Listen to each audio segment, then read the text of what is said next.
Why, hello there YouTube and welcome to a Who review. I am Davros and I'm a Whovian, and today I review Doctor Who, the Interstellar Song Contest.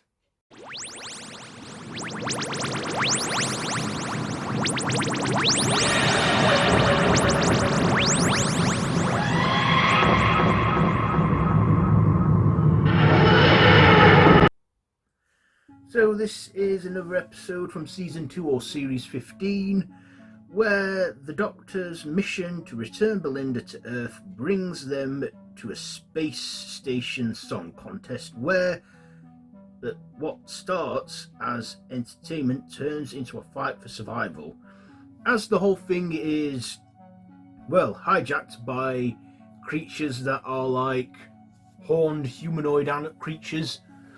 I can't remember their names now, but they hijacked the whole thing due to this corporation sponsoring them that banned their planet, and of course they want a bit of revenge on there.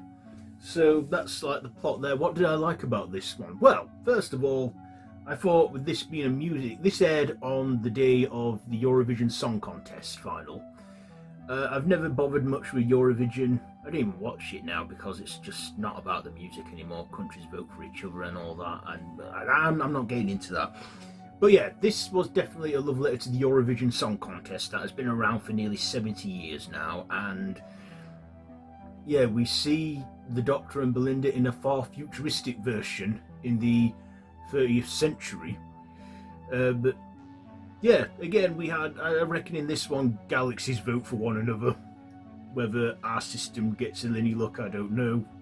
It won't matter to us because we'll be long gone by then. But Rylan Clarke was also in it as himself, and they put him in cryostasis, and they awaken him every year just to host that event. But we also get some other fun cameos from other UK presenters, or national treasure. Well, we get a cameo from Graham Norton, who's a hologram, and he briefly appears in that, because he does the voiceover narration for Eurovision to this day after Terry Wogan stepped down. But yeah, we get a cameo from Graham Norton, which I actually liked. Graham Norton's a funny guy. But also, we got some songs in there. Being a music episode, we got a few, songs in there that would be right up Eurovision's alley. We have an alien singing "I Love You But My Heart Says No," and then of course we get that final song where the horn woman, who actually has her horns filed down and hidden, she sings a song in her language, and even though you can't understand it, you still feel the emotion in that song. But of course, how can I forget the song "Duckadoo"?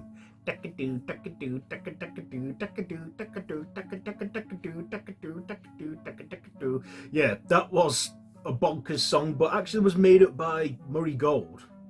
Yeah, weird and bizarre as it is, it was catchy, and it kind of became a bit of a thing that week, viral and stuff. People were posting it on TikTok and stuff. I remember seeing it. Yeah, you can actually listen to the full song as well on like YouTube and stuff. Yeah, that's a bizarrely, weirdly wonderful song, but I jokingly said to myself, see, if that represented the UK, I think we'd be in with a chance. But yeah, yeah, sure, why not? It's sci-fi, there's various different galaxies and aliens.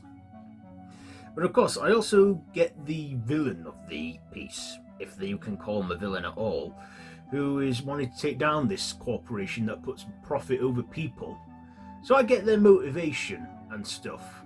There is that dark moment where the Doctor does get the better of him and overpowers him and goes a bit mad and sort of starts to torture him. That again was a dark moment of Doctor Who where the Doctor loses it. But Ncuti Gatwa did a great performance there, playing the Doctor there.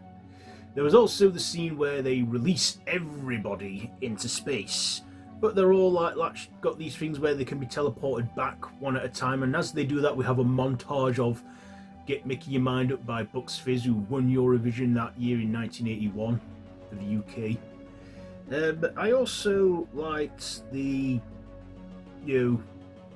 side characters we got in this. We got our Mrs. Flood cameo, and we finally find out who she actually is, as she returns in a mid-credit scene and bi-generates, so still Anita Dobson there, but bi-generates, and we find out that she is actually the Rani, an old classic villain from the 80s, and I've said it for so long, she has been long overdue a return, a long time. But of course we know that it was all to do with the rights with the Pip and Jane Baker estate, who created her and that. But we finally got her back, other than just it being the Master and Rassilon. And that set things up for the big two-part finale.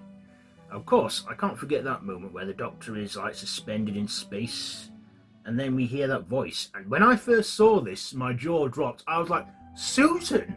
Yeah, Carol Ann Ford actually returns for the first time in over 60 years as Susan Foreman, calling out the Doctor saying, "Grandfather, don't give up, find me." I loved that scene, and I was surprised to see how they got Carol Ann Ford back. I was like, wow. And I believe that was meant to set up something that we now know is probably never going to see the light of day, so that's a bit unfortunate. But still, to see her back, I was like amazed. But yeah, this episode as well was a bit of fun. A bit of fun before the big finale. See, I like these episodes where it's like a standalone filler episode where everyone gets to have a bit of fun before the big two-part finale, and that's what this was. And of course, the finale. We'll talk about that in another video. But yeah, the Interstellar Song Contest was actually a fun filler episode, and I enjoyed it. It's cameos, it's songs, it's characters and stuff. It's great visuals. So enough chin wagging. Let's get to the ratings. Performances, they get a performances, they get a 9. The writing, an 8. The visuals, an 8. And my personal, I'll give it an 8. So there you go. There are my ratings for Doctor Who, the Interstellar Song Contest. Have you seen it? Let me know what you think down below in the comments. If you like this video, be sure to give it a big thumbs up. Share with your friends, and feel free to subscribe to the channel if you haven't already, and to hit that notification bell. I've been Davros the Whovian, and this has been a Who review. So until next time, run for your life.